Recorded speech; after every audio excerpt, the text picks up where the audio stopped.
E allora eccoci tornati in studio qui a TV7 Match per affrontare allora il tema di Mao e di questa strage, di questo genocidio dei cinesi durante la sua presidenza, in particolare nel periodo di quelle che vengono chiamate la rivoluzione agraria, poi il grande balzo in avanti, la rivoluzione culturale. Allora, Gottardo, inizierei da lei per, come dire, fotografare un po' quello che è il personaggio, l'artefice di tutto questo, cioè Mao Zedong o Zedong, che dir si voglia. Stragi, diciamo, se si può dire come sto dicendo io, a parte, nel senso che le stragi, le uccisioni sono la conseguenza di una concezione del potere come potere assoluto, tanto più che la concezione del potere come potere assoluto viene vestita da un'ideologia che diventa assoluta. Quindi il potere assoluto è perché si identifica un bene assoluto, ma è tutta una costruzione ad usum delfini, è tutta una costruzione fasulla di potere, il cui risultato finale è la distruzione di milioni di persone, il dominio su milioni di persone per raggiungere lo scopo della libido imperandi. Nel caso specifico di Mao Zedong devo dire che lui in realtà ha usato l'ideologia comunista allo scopo, più che essere un vero comunista. La usa, tanto che la trasmette e che la legittima Stalin. E quando lui va negli anni 30 in Russia per essere ricevuto da Stalin e avere anche tutta una serie di aiuti per la rivoluzione che lui intendeva condurre, Stalin non è che gli concede subito il viatico, lo fa aspettare fuori dalla porta per 17 giorni prima di riceverlo. Altro che mattina di carrozza con l'imperatore. Gottardo, io sapevo 2 giorni prima di essere 17 giorni. 17 giorni. Quindi non una cosa molto... perché c'era dei modi di... perché Mao alla fine combatteva l'altro suo interlocutore non alleato, nemico interno, era Chiang Kai-shek, che era un nazionalista, mentre Mao voleva essere un leader nazionale. Sembra che si voglia giocare sulle parole, ma non è così, perché uno era nazionalista e aveva dei riferimenti esterni nel Giappone, negli americani, negli inglesi, con varie sfumature, e l'altro invece è chiaro che cercava Mao coprirsi invece con la Russia, ma ciascuno con una profonda autonomia. Tant'è vero che alla fine, quando c'è la resa dei conti con milioni di morti alle spalle, finita la grande marcia di Mao mica fa fuori Chiang Kai-shek, lo potrebbe uccidere, lo cattura, lo lascia andare a Formosa, perché lui si comporta da leader nazionale, di voler comunque, ha il problema di questo subcontinente che lo deve governare e comunque dominare. Si sfogherà su delle minoranze perché ha bisogno di territorio per sfogare lo sviluppo futuro della Cina, però alla fine li concede l'uscita, lui non infierisce all'interno, come succederà dopo invece una lotta intestina interna con la successiva cosiddetta rivoluzione culturale degli anni 60. Quindi dobbiamo capire sempre bene Mao Zedong come leader nazionale, che lui alla fine capisce che è un subcontinente complesso, si emancipa dall'Unione Sovietica, da Stalin, non segue le indicazioni strategiche di Stalin perché vuole seguire una lunga marcia. Quando Stalin dice no, hai conquistato delle zone, delle aree molto forti, arroccati lì, perfeziona il tuo potere lì, lui dice no, comincia la grande marcia, fa la marcia, ma non è solo una dimensione strategica, è una dimensione politica, perché lui vuole essere un leader nazionale e lo dimostrerà poi nel governo successivo, se avrò occasione voglio ritornarci. Quindi dobbiamo inquadrare bene Mao Zedong come leader nazionale, tant'è che anche durante la rivoluzione culturale lui molte volte si fa ritrarre, e qui la propaganda è l'immagine importante, con le sottane lunghe tradizionali della tradizione cinese, no? Riprende la tradizione salutista, si fa nuota, fa la ginnastica, usa una propaganda con elementi para-ideologici, ma saltando l'ideologia pure marxista di Marx, di Engels, che la usava per quello che gli serviva nella politica internazionale. Ma è un grande, prepara una grande nazione. La grande nazione cinese con cui dobbiamo fare i conti noi, nasce così. Da una comprensione di un leader, se no non si capisce tutte le immagini di Mao con la bandiera rossa, con le sottane lunghe tradizionali dei capi cinesi. Certo.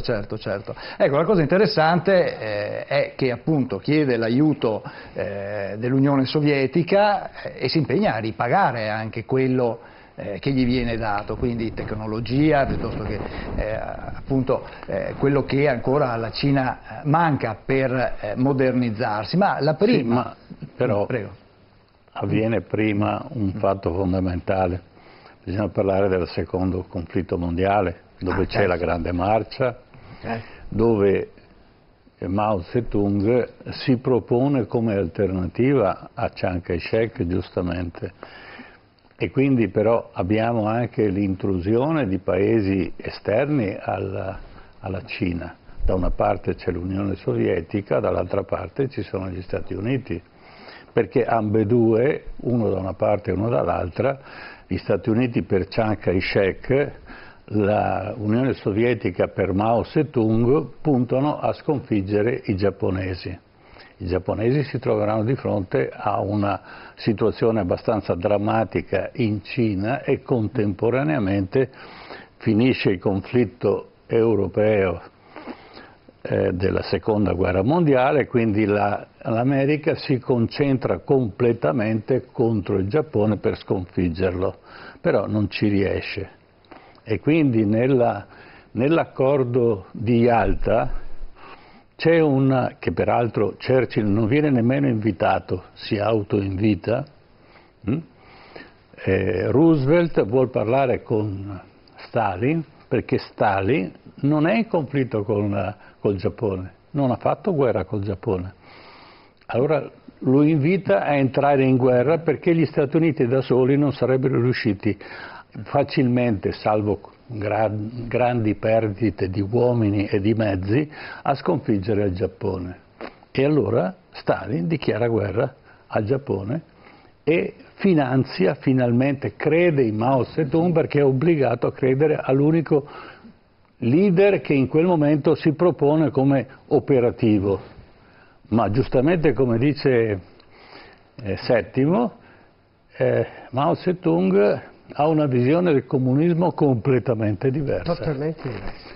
E come c'è la visione del comunismo nell'Unione Sovietica che si chiama bolscevismo e ha poco a che fare con il marxismo, salvo prendere spunti vaghi, in Cina c'è il maoismo, che è un'altra visione del comunismo chiaramente calata sulla realtà cinese secondo una ideologia, quindi il buon Mao Zedong passa da filosofo a ideologo, di come costruire un paese nuovo attraverso quali mezzi, e adesso appunto l'oggetto lo andremo a scoprire. Professore, quali mezzi ha usato Mao Zedong? Diciamo che dopo i popoli della Russia, nessun popolo nel XX secolo, diciamo, ha sofferto più massacri come quello cinese. La figura di Mao Zedong è ormai diventata nota agli storici come essere stato il dittatore in assoluto che ha fatto più omicidi, più assassini, più morti, addirittura supera Hitler, supera Stalin, supera addirittura Gengis Khan, tanto per dirvi, ha una montagna di milioni appunto di omicidi e di cadaveri sulla coscienza della sua politica. Cioè la sua utopia, la costruzione di un'utopia politica da lui interpretata ad uso del tutto personale. Sappiamo che dopo un primo momento di vicinanza e di alleanza con la Russia, è la stessa Russia, quando lo vede risoluto nelle cosiddette politiche di pianificazione, di collettivismo spinto ed esasperato, è la stessa Russia, non è Mao Zedong che si emancipa, che va e vuole fare la grande marcia autonomamente, ma è lo stesso Khrushchev che lo sgancia per dire non sono più d'accordo con questo tipo di politica. Quindi abbiamo uno Stato totalitario che organizza, pianifica e gestisce tutto, ma nella maniera più pedissequa.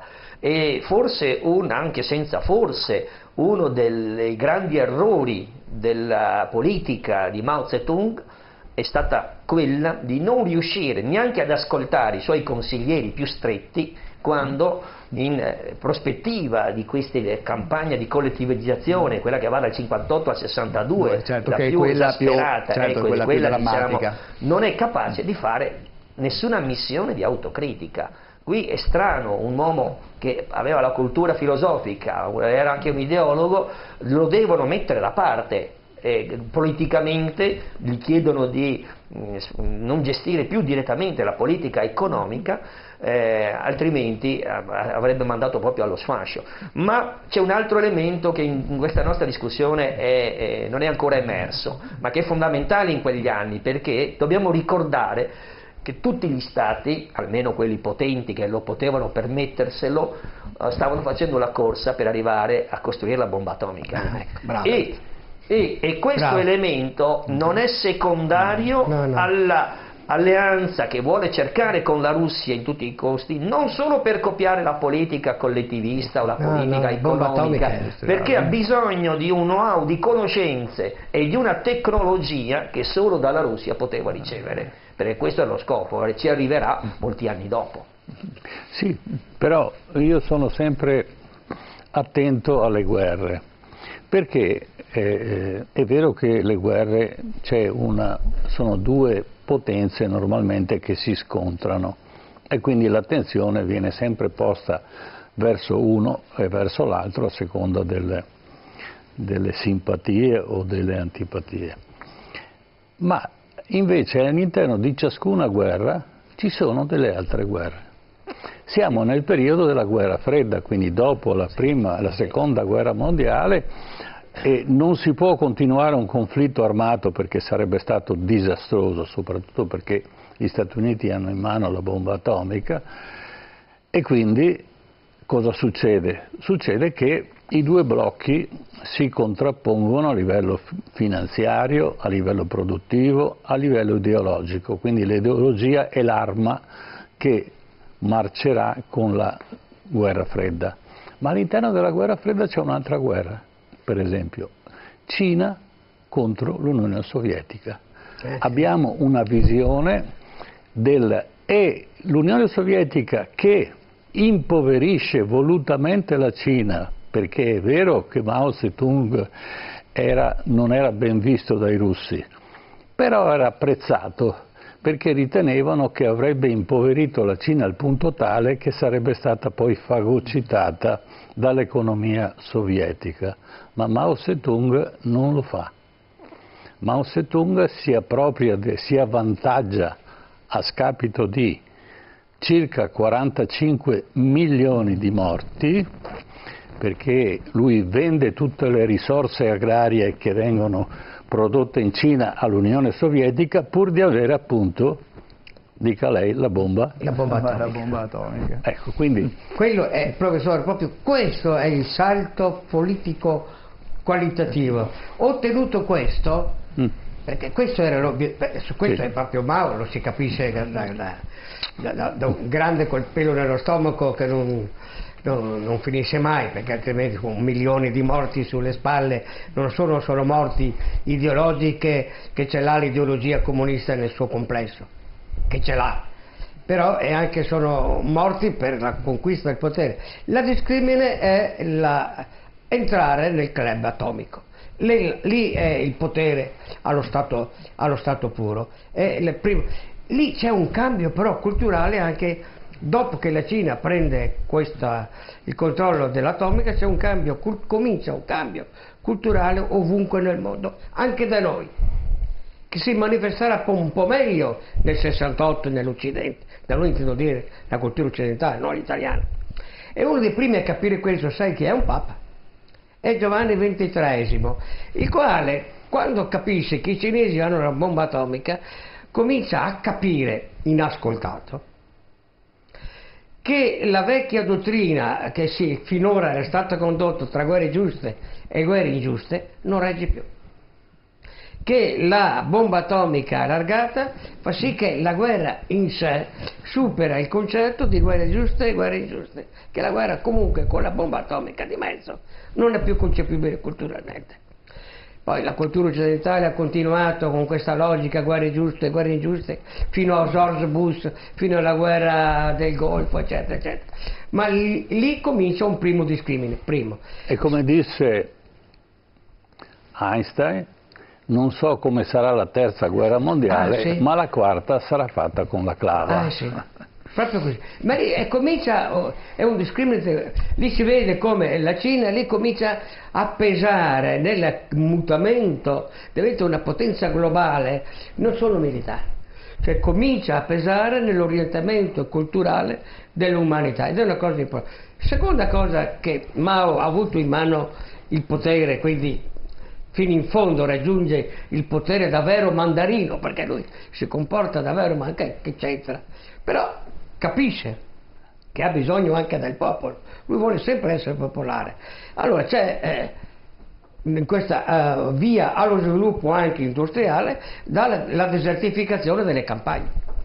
Come tu, professore, ricordavi prima, cede le risorse delle campagne alla Russia, professore, in cambio del know-how atomico, e le campagne cominciano a impoverirsi, ma soprattutto non arrivano risorse alle città che si erano industrializzate e che avevano milioni di immigrati, invece non dare da mangiare. E chi più produceva il grano?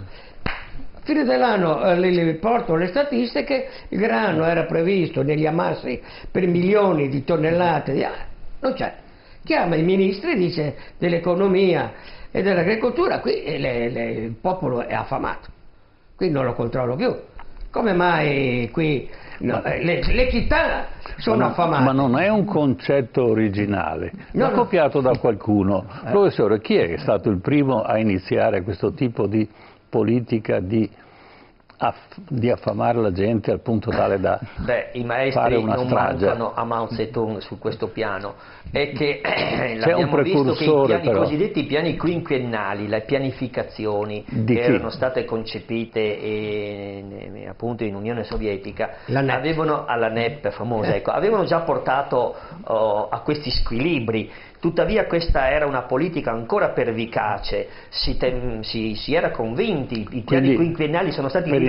Per i nostri telespettatori siamo negli anni, tra gli anni 30 con Stalin. Con Stalin, in questo senso. Quindi Stalin cosa pratica sostanzialmente? Stalin ha una politica di conversione di una economia che doveva essere gestita completamente dallo Stato. Questa economia statalista spinta priva completamente della più piccola autonomia anche delle risorse che potevano ricevere o anche gestire in proprio i contadini, i cosiddetti kulaki. Sì. Sappiamo bene che cosa è successo nella grande carestia dell'Ucraina degli primi anni 30, e questa, questo miraggio di poter anche domare, perché delle volte la fame era stata imposta anche per domare delle popolazioni che si rivoltavano, erano delle popolazioni che cominciavano a darsi alla ribellione, come succederà anche in Cina. E quello che è assurdo, e quello che è ancora più assurdo a leggersi i documenti, è nei paesi che erano stati convertiti, tutta la Cina che ormai viaggiava verso i 300-400 milioni di abitanti, convertita tutti in comuni, perché tutti dovevano essere, in 28.000 comuni era stata convertita tutta la Cina, ecco, far sì che dei contadini si improvvisassero operai nel giro di pochissimo tempo, perché lo Stato metteva a disposizione i mezzi, ma il contadino restava pur sempre un contadino, e ci saranno i fallimenti nella produzione, anche perché la politica maoista di questa pianificazione economica era sì basata su quello che aveva visto fare in Russia, ma l'aveva manipolata fino al punto tale che la conversione di questa economia era di carattere più leggera, gli altiforni che vengono imposti nei villaggi oppure altri macchinari non erano simili all'industria pesante in cui era invece concepita l'economia sovietica. Sì, però io le chiedo di fare un passo indietro ancora, tornare allo stalinismo, il primo che si inventa diciamo, di togliere l'approvvigionamento ai kulaki, ma anche a tutti e buona parte della popolazione delle campagne, che moriranno a milioni, anche lì milioni moriranno di fame, per fare che cosa? Fa la stessa cosa con gli Stati Uniti, importa il Fordismo. Ecco che è la differenza che non capisce Mao. Cioè importa il sistema di produzione americana, che è quello della catena di montaggio, perché è il più efficace, il più efficiente, che viene condannato perché chiaramente la catena di montaggio vessa l'operaio, però contemporaneamente non c'è strada diversa per riuscire a creare quell'autonomia economica, perché Stalin sapeva e aveva già predetto che ci sarebbe stato un grande scontro con la Germania e quindi corre al riarmo, cosa che invece Mao Zedong non capisce. Prego. Quindi Mao Zedong tenta invece di diffondere questa industria, però non riesce a manovrarla, a gestirla. Prego. Sì, questa industria leggera che viene imposta in tutti i villaggi della Cina porta gradualmente alla fame, porta gradualmente allo sfinimento, e qui possiamo proprio parlare di un genocidio operato non con i classici metodi delle fucilazioni o dei massacri, ma proprio per fame, che è una delle modalità più terribili per condurre alla morte appunto delle persone. Certo, perché anche Mao, così come era avvenuto in Ucraina, vieta gli spostamenti ai contadini, ad esempio, quindi non possono la migrazione interna. La migrazione interna viene vietata, quindi se sei in una zona dove non c'è niente da mangiare, resti nella zona dove sei. Su questo però io voglio ricordare un episodio che viene attribuito a Mao e penso che sia autentico, anche se è circondato da un'atmosfera un po' così mitica. Qui la produzione, come dicevi tu professore, crolla. No, la gente poi dalle campagne era ingrossato le periferie delle città, gli approvvigionamenti non mancano. Chiama i ministri e dice: ma insomma qua avete detto che il grano, il riso doveva essere, sì, qui negli ammassi non c'è. Qui nelle città, qui il rischio come si rivoltano anche le città, quindi i villaggi li spopoliamo e muoiono di fame. Le città non hanno gli approvvigionamenti, è un problema di sopravvivenza. Allora cosa gli propongono i ministri a Mao? Grande timoniere, questo era il titolo di Mao Zedong. Dice: non è mica vero, la produzione in sé per sé sarebbe aumentata, il grano e il riso ci sarebbe. Loro propongono, ma allora però dobbiamo mobilitare l'esercito per andarlo a raccogliere, perché i contadini una parte di questo grano non lo portano all'ammasso, ma lo nascondono sotto il pavimento per riserve personali, e quindi se lei mobilita l'esercito e noi lo raccogliamo villaggio per villaggio, e vedrà che le statistiche ritorneranno. A questo punto Mao però dimostra di essere un leader politico puro, e no, rifiuta la militarizzazione staliniana dell'economia e fa una celebre frase, dice: no, quella è la riserva del popolo e non si può toccare. Questo episodio dimostra, primo, che lui non vuole la militarizzazione, ma che va fatta per via di sviluppo economico, quindi non è una cosa di poco conto. Secondo, è una lezione anche attuale per l'eccesso, per esempio la crisi dei governi europei e per l'eccesso di tassazione.